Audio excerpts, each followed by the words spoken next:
Odeya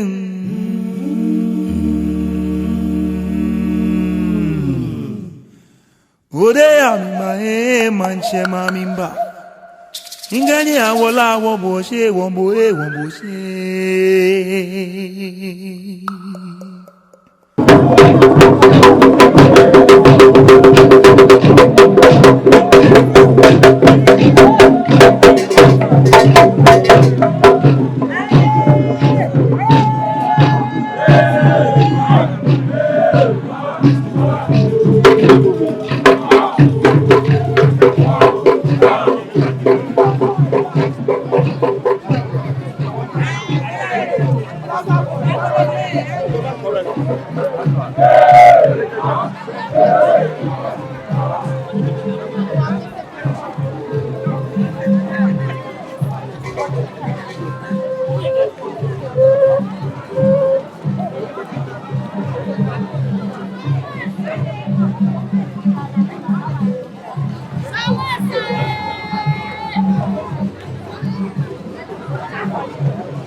Watch.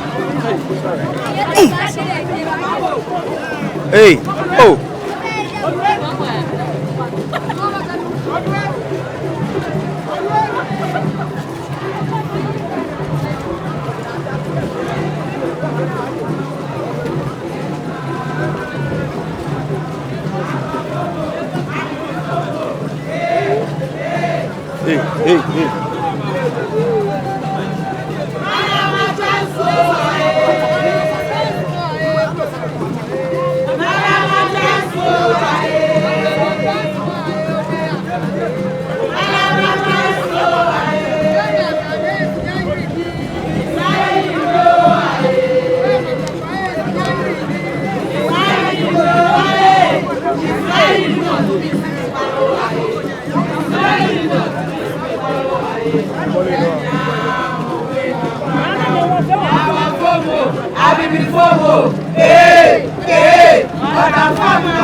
Not to go.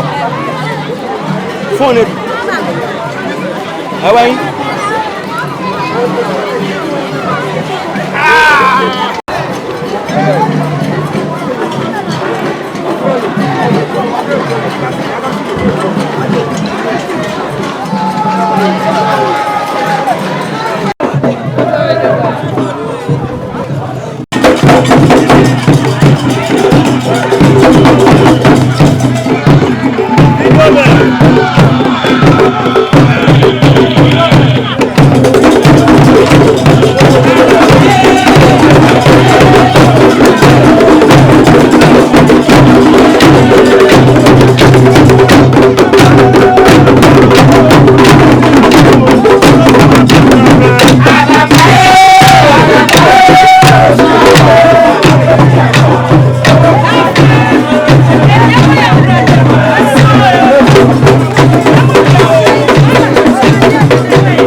Inje animre we la fe adontenche we ni kaka adontenche we ameji me na me basa ke nye numo ro moko ke jira se bi ahia na batuma ni ngbene la sengulu e ni ji so abote yele mene ebi ke la bi fe aye nu ha le ni ke ju ehe apa fe kusu so te fe keke mankene ni meji e esipe ke kura numu e kashi wale bi e kokoro mo e yo mri Nani eye ne mi here e ma fe bi something fe ni o ma me ba ye ni de amehu amemi asha me e ja ke egbino poten ne ke yo ni ji e ho boni shi kamo yo re si wona ke bi e ka ba ya fa ne sko no pa ni ya fa mi no la no le ka ba ya fa gbe ke bi ni ya fa ni le ma bi ni channel ho e ona ke na ba kuoko ni di kuoko nye hie ni akeba o fa lo wa no so ku ni di ni mi de wo hu ni gbe ke bi ni ni o ye gbe ke bi seyin eno fe no ye kron ko wa ka o ayo se wa na ke meni yo ni fe mo mi efe yen ehin o se ye se mo mri ni tafrache no hewo ni ede hewo gbe ke bi ya fa ya ke ame ye kron tafrache ame kuku ame wa mi ame lehi hu lo wahala le ke gbe ke bi ne na me che ye mo mi ne ni ame ya yo nu ame ha nu mu e keke agbene hu e ku ni hie ni yo sama ke hie leji sagbalo ye la fe le gbasa ke ma fe fa asafu e fe fa leji mo le nyi ohie no ni wonye me chole adonten ye edom ni ti no leji mo ni gbasa ke hie gaba na ba ye ababa ye nu o khane aye beke bi abo ni akeyo ne kenu ne alo wa no ke bi eno beke bi ete aya no ka aye ne kenu ne no mo e bi e fa komo la tumu ne fe ke beke bi fe ni yo la aya fa na eku na ma tele nu ame ha boti manche e ba fe jo mo ha me no beke bi abo ni ba yo nu e lo ame tele nu e ka ha nu mo e le hu su be he ja ke shoye ji beke bi fe ni he che la sani ame ya fa na eku ame ha nu mo e ba fi ojo mo ha bi mo wana gbe se bi mo wana gbe ye mo ni wo ke ba hu na wana ke se pe ni ehu ku ko ko wo ba ni amedomo gbe ese ni di ameji na gbe ri wona ye bi o fe na meji ameni mi no wa ameji na gbe amehu asafu ni yo la fe ameji na gbe bi je asafu ni ji na gbe no na chi ka asafu e fe to la e no ni onye meka me twa me sankofa lodi ameno ke amemba wana ke amokadie lofro ne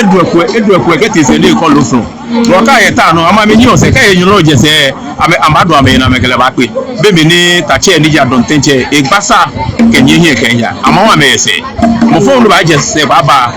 amekele amba pele no ama me nyi ose agbene ye wo kusun fe mo mle ke aya fe kusun ma fe ni ji ma je cheme ameto sirene na to ne na gbe wuromo ale wuromo nupa ni yola leji kantakali brafu niji lapa wuromo ke wuromo e fe to la e leji mo le yin ose ni sankofa ne akutu e niji le se je meje ni wuromo je we wo lapa wuromo mo gbe yin ese we wa safo le ona kan no ke ma fe fa na ya leji na gbe mo ni yin ose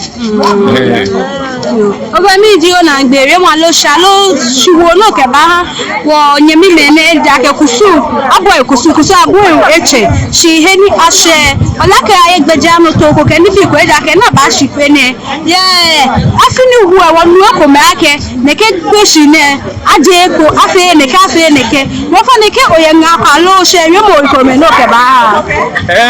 nga wo ni ke ha wo fe ye gandangbe meji ke afe kusu nwe wo fe bi o ka ya bi e ka ya je me aka fe ne ke bi e ka fe no ni aka ogbo ebotwe be baba we amno na chike ogbotwe ni no na aka ake afe ka ba bi e o shin le hin ka ba bi e aya bi afe ne ke na gbe afi o na gbe ha bo wana ba me baba onye ma me na me fite me ka to ache mo ne ni ka achi ame na ye hey ni sa na me ya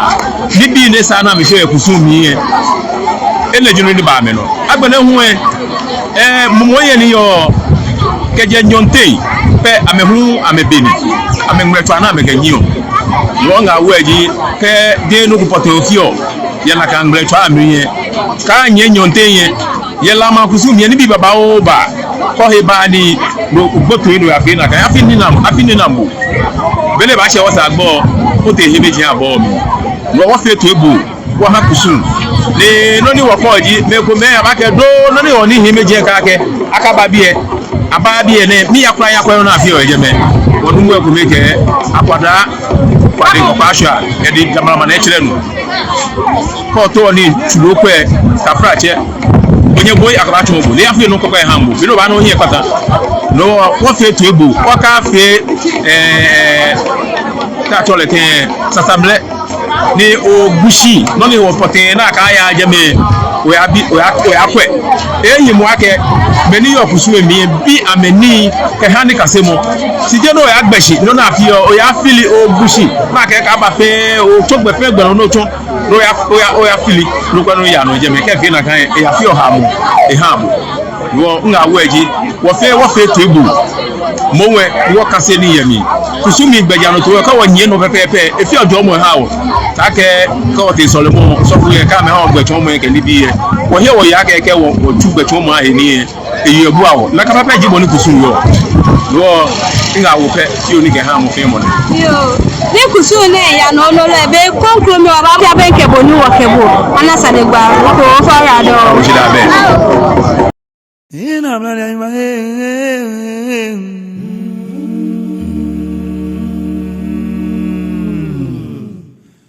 Odeya mi manche mamimba